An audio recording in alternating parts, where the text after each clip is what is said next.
The morning I found out I had 11 days to live, a stranger walked into my clinic wearing a black coat that probably cost more than my entire building, looked me dead in the eyes, and said, "You have until Friday to marry me, Dr. Thorne, or my father's company will make sure this clinic closes forever, and every single person who depends on you will lose the only doctor who ever showed up for them."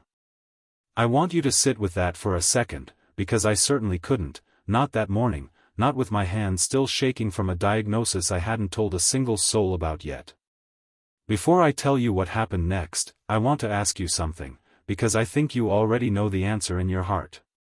If you believe in kindness that shows up when we least expect it, if you believe people can change, if you believe in forgiveness even when it feels impossible, and if you believe that second chances are real and sacred things, then I want you to like this video, leave a comment, share it with someone who needs a little hope today, and subscribe to our channel, because our community is built on exactly these kinds of stories, and I don't want you to miss what happens by the end of this one.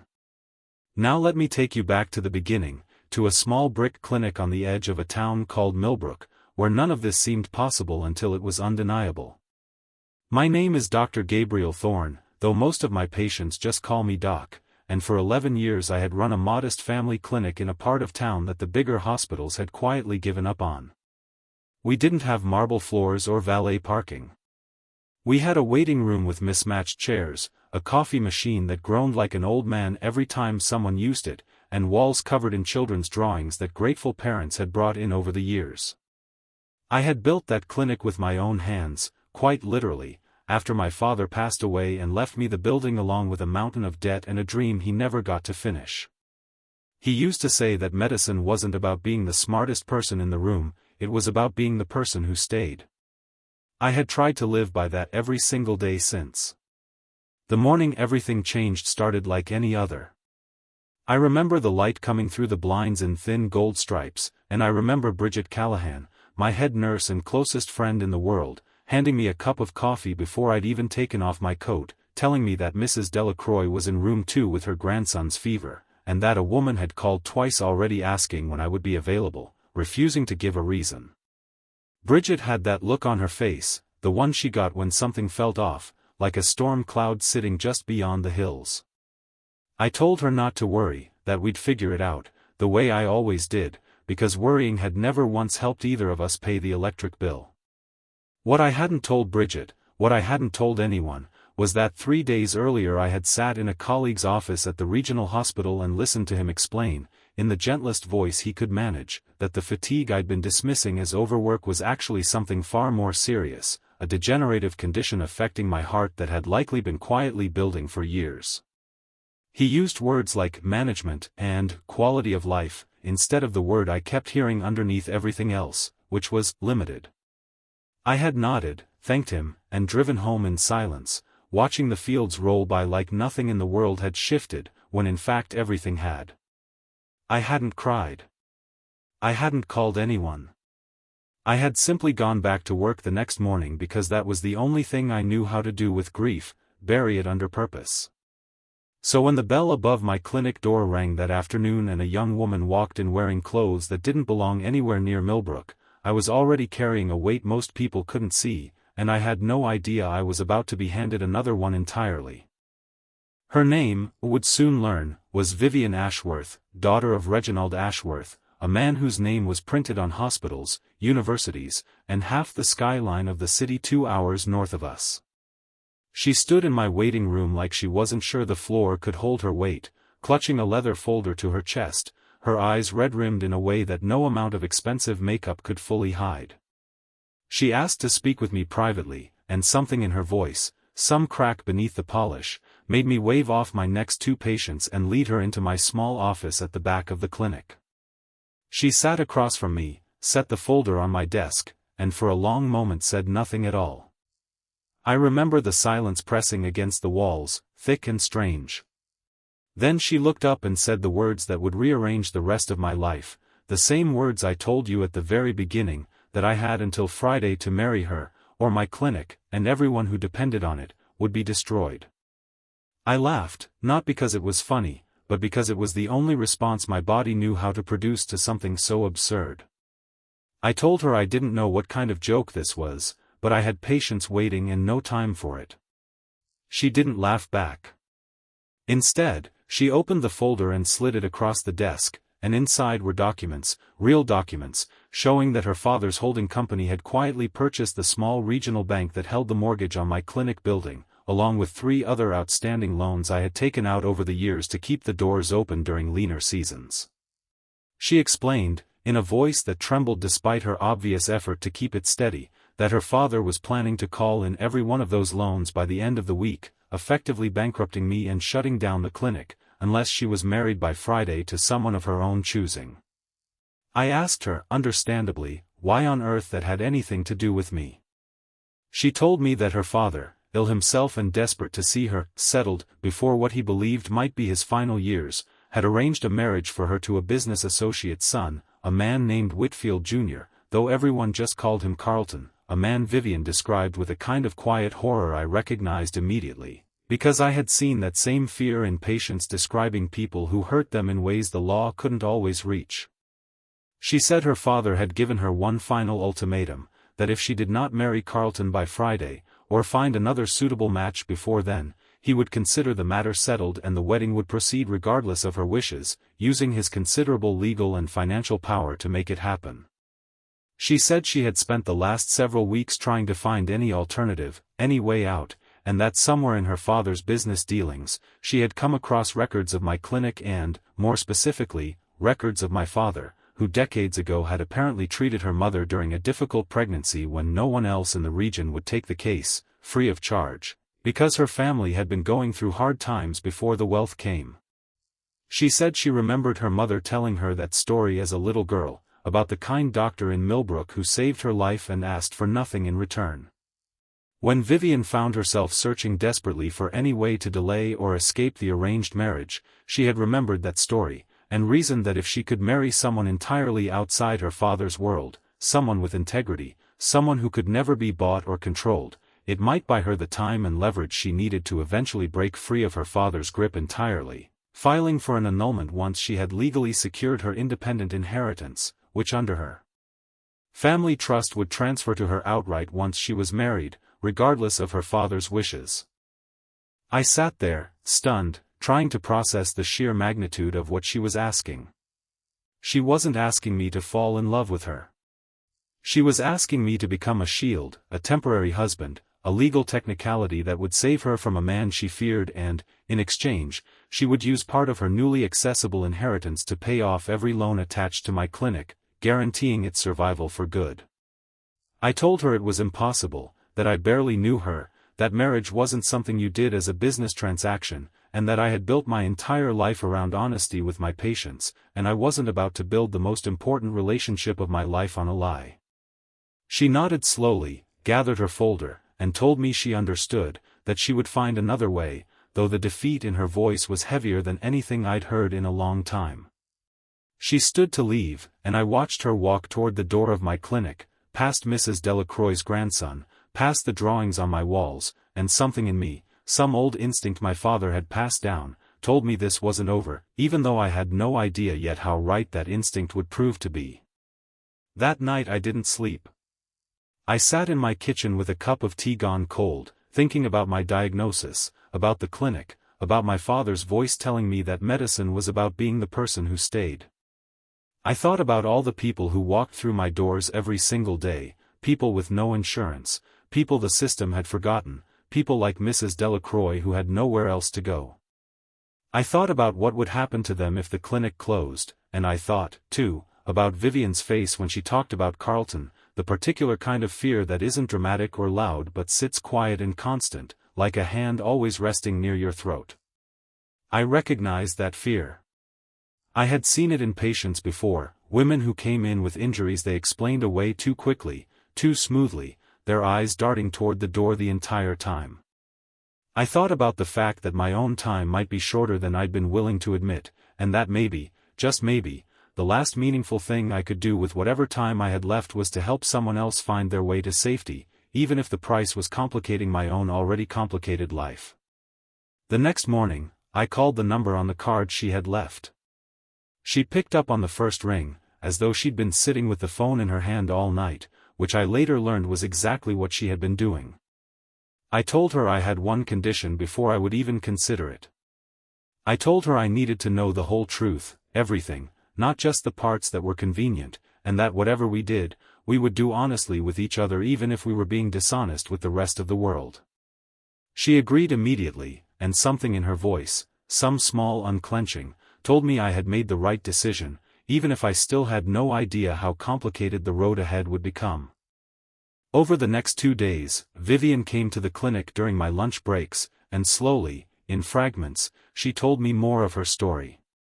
She told me about her mother, who had died when Vivian was 16, and how her father had changed after that, growing colder, more controlling, treating Vivian less like a daughter and more like an asset to be managed and eventually married off to secure business alliances.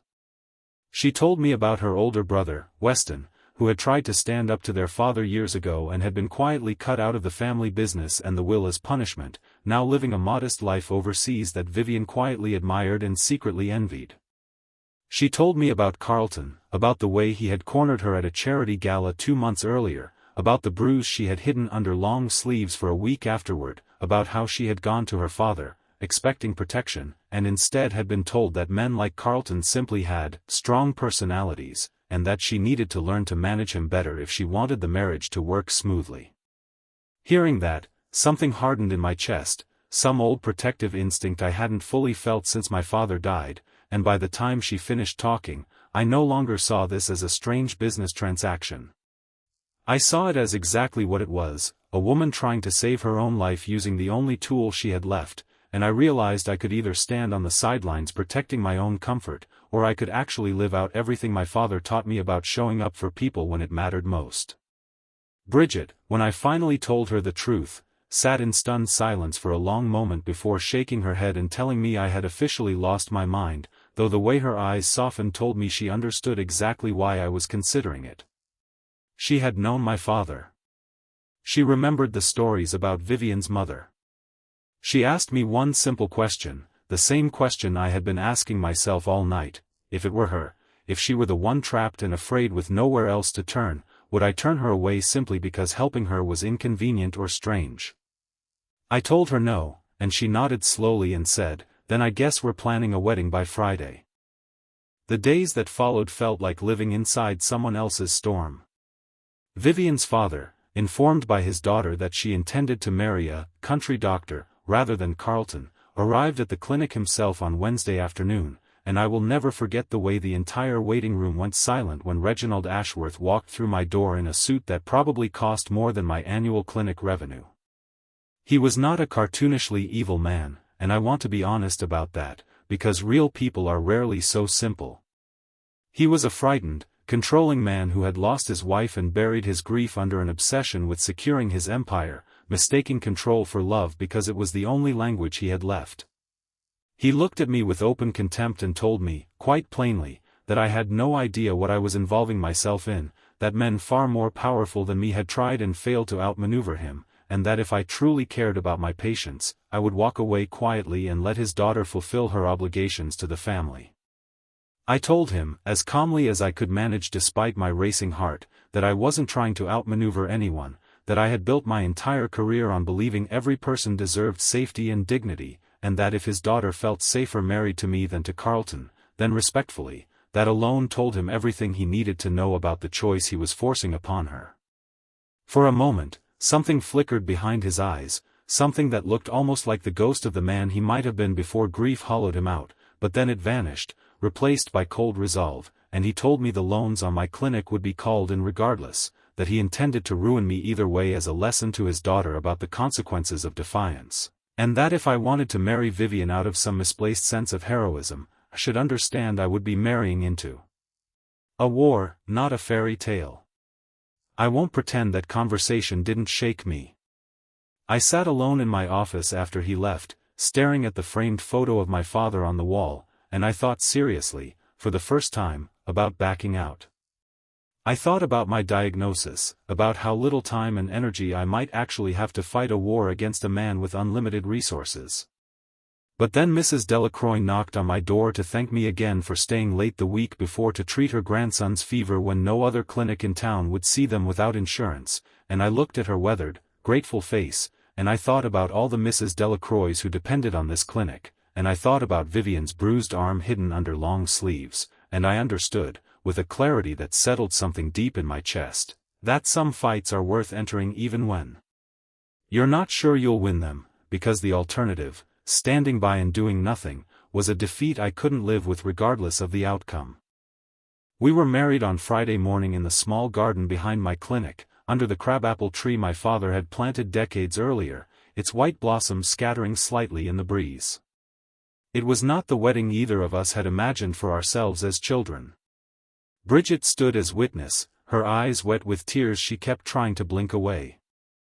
Mrs. Delacroix, upon hearing what was happening, insisted on bringing a small bouquet of wildflowers she'd picked from her own garden, pressing them into Vivian's hands with a warmth that made Vivian cry harder than anything her own father had said to her all week. A handful of my longtime patients, people who had heard whispers of what I was doing and understood, in their own quiet way, exactly why, gathered along the garden fence to watch, and I remember thinking, in that strange suspended moment, that this small, imperfect gathering of ordinary people meant more to me than any grand ceremony ever could have. Vivian wore a simple cream dress she'd bought herself that morning instead of anything from her father's world, and when the officiant, a retired judge who owed me a favor from years back, asked if I would take her as my wife, I looked into her eyes, saw the fear and the fragile, flickering hope underneath it, and said yes with more conviction than I expected to feel, because somewhere in the last few days, this had stopped being purely a rescue mission and had quietly, carefully, become something that felt startlingly real. The weeks that followed were not simple. Reginald Ashworth did not surrender easily. He followed through on calling in the loans, and for a tense 2 weeks, it looked as though the clinic might close regardless of the marriage, until Vivian, now legally entitled to access a portion of her mother's original trust, independent of her father's control, used those funds to pay off every outstanding debt attached to the building, freeing us both from his leverage in one decisive stroke. Carlton, humiliated by the sudden marriage, attempted at first to spread rumors through their social circle that Vivian had been unstable, and had run off with some nobody doctor in a desperate bid for attention, but the story never gained the traction he hoped, partly because several people in their circle had quietly witnessed the bruise on Vivian's arm at that gala and had simply chosen, out of their own fear of Reginald, not to say anything until now, when suddenly it felt safer to speak. Living together, two near strangers bound by circumstance rather than romance, was its own strange education. Vivian had never learned to cook a simple meal, having grown up surrounded by staff, and I remember the first time she tried to make dinner for us, filling my small kitchen with smoke and dissolving into embarrassed laughter that slowly, unexpectedly, became the first real laugh I had heard from her since we met. I taught her, over the following weeks, how to season a pot of soup, how to fix a leaking faucet, small ordinary things that seemed to mean more to her than any luxury she'd left behind, because for the first time in years, she was choosing her own life instead of having it arranged for her. I, in turn, found myself opening up about things I had buried, about my father's death, about the debt I'd inherited along with the clinic, and eventually, one quiet evening on the back porch as the sun dipped low and gold over the fields, about my diagnosis. I hadn't planned to tell her. It slipped out during a conversation about the future, about whether the clinic could eventually expand, and I found myself suddenly unable to keep pretending, unable to keep building plans around a future I wasn't certain I would get to see. I told her everything, the fatigue I'd dismissed, the diagnosis, the quiet terror I'd been carrying alone for weeks. She didn't say anything for a long moment, and then she reached over and took my hand, the same hand that had signed our marriage certificate 2 weeks earlier as a stranger, and told me that whatever time I had, she intended to spend as much of it beside me as I would let her, not out of obligation, but because somewhere in the chaos of the last few weeks, she had stopped seeing our arrangement as a rescue and started seeing it as the first honest relationship she'd ever had in her life. I want to be honest with you, watching over this story, that I cried that night, really cried, for the first time since my diagnosis, and it wasn't out of despair. It was because for the first time in a long time, I didn't feel like I was carrying everything alone. If this part of the story is touching something in you, I'd love for you to leave a comment below and tell me, in your own words, what this story is teaching you about courage, or about showing up for someone even when it costs you something. I read every comment, and I think you'll be surprised how much it means to see what this story stirs up in people from our community. The turning point came about 6 weeks into our marriage, when Reginald Ashworth suffered a sudden health crisis of his own, a stroke that left him partially paralyzed and, for the first time in his adult life, entirely dependent on the care of others. Vivian, despite everything, despite years of coldness and control and fear, went to the hospital the moment she heard, because as she told me on the drive over, hands trembling on the steering wheel, she couldn't live with herself if she let her own hurt keep her from showing up when her father needed someone most, even if he had rarely shown up for her. I went with her, not as a doctor this time, but simply as her husband, standing quietly in the hallway while she sat beside her father's hospital bed for the first time in months. What happened in that room changed the entire trajectory of our story, and Vivian told me about it slowly, over the following days, piece by piece. Her father, weakened and stripped of the armor his power had always provided him, wept in front of his daughter for the first time since her mother's funeral. He told her that he had spent years so terrified of losing anyone else he loved that he had tried to control every variable of her life, believing, in some twisted way, that if he could secure her future through wealth and strategic marriage, he could protect her from the kind of grief that had hollowed him out after his wife's death. He admitted, in a broken, halting voice, that he had known, on some level, about Carlton's temper, and had chosen to ignore it because acknowledging it would have meant admitting his carefully constructed plan for her life was built on a foundation that could hurt her, and he hadn't known how to face that failure. He asked for her forgiveness, not expecting it, he said, but needing to say it while he still had the chance. Vivian told me she didn't forgive him all at once, and I think that's important to say honestly, because forgiveness in real life rarely arrives as a single dramatic moment. It came slowly, over weeks of hospital visits, of watching her father relearn how to hold a spoon, how to walk with a cane, of long silences that gradually filled with small, careful conversations.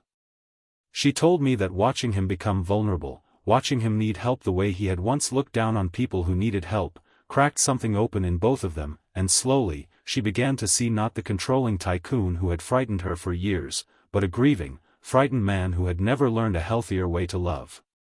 I watched her carry both her old wounds and this new, tentative compassion at the same time, and I understood that this, more than anything, was the real heart of who she was, someone capable of protecting herself while still leaving the door open for healing.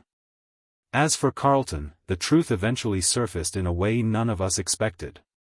One of the women at that same charity gala, having watched Vivian find the courage to leave, quietly came forward to Vivian's family lawyer with her own account of an incident with Carlton the previous year, one she had been too afraid to report at the time. With Vivian's support, and with Reginald, in his newly humbled state, finally choosing to use his influence to hold Carlton accountable rather than protect the business relationship with his family, the truth came out fully, and Carlton's reputation, and eventually his freedom, unraveled under the weight of consequences he had spent years avoiding. It wasn't a moment of triumphant revenge, and Vivian never described it that way.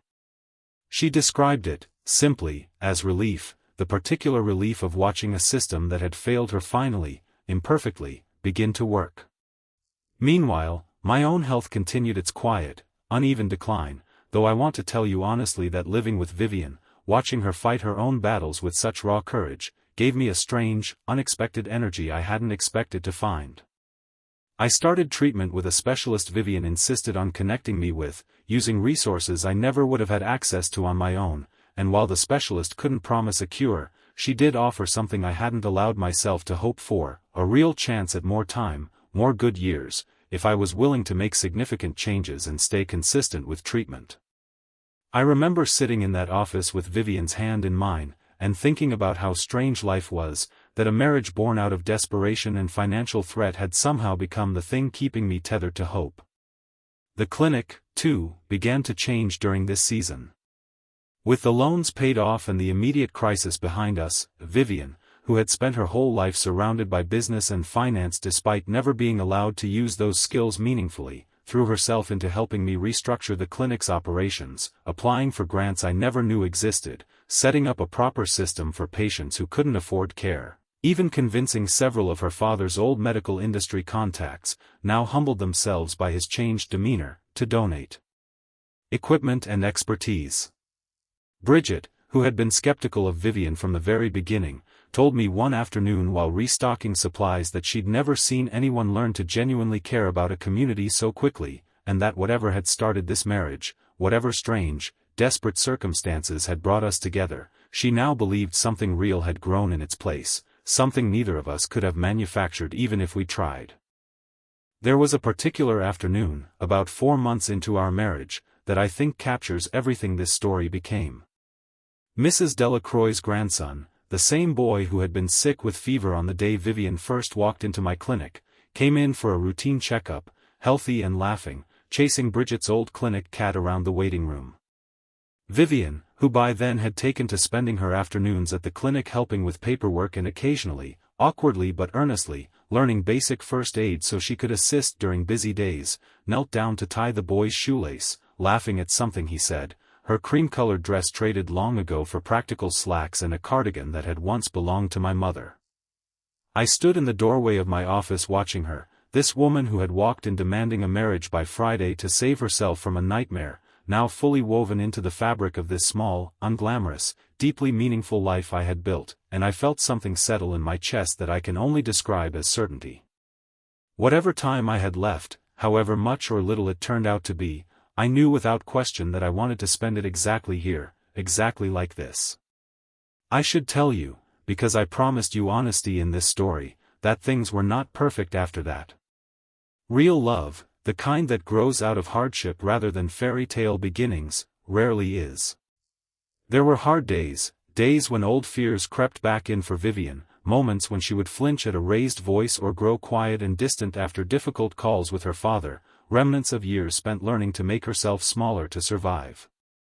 There were days when my own health scared both of us, moments in the middle of the night when my heart would race unevenly and Vivian would sit beside me on the bathroom floor, holding my hand, both of us silently afraid without saying so out loud.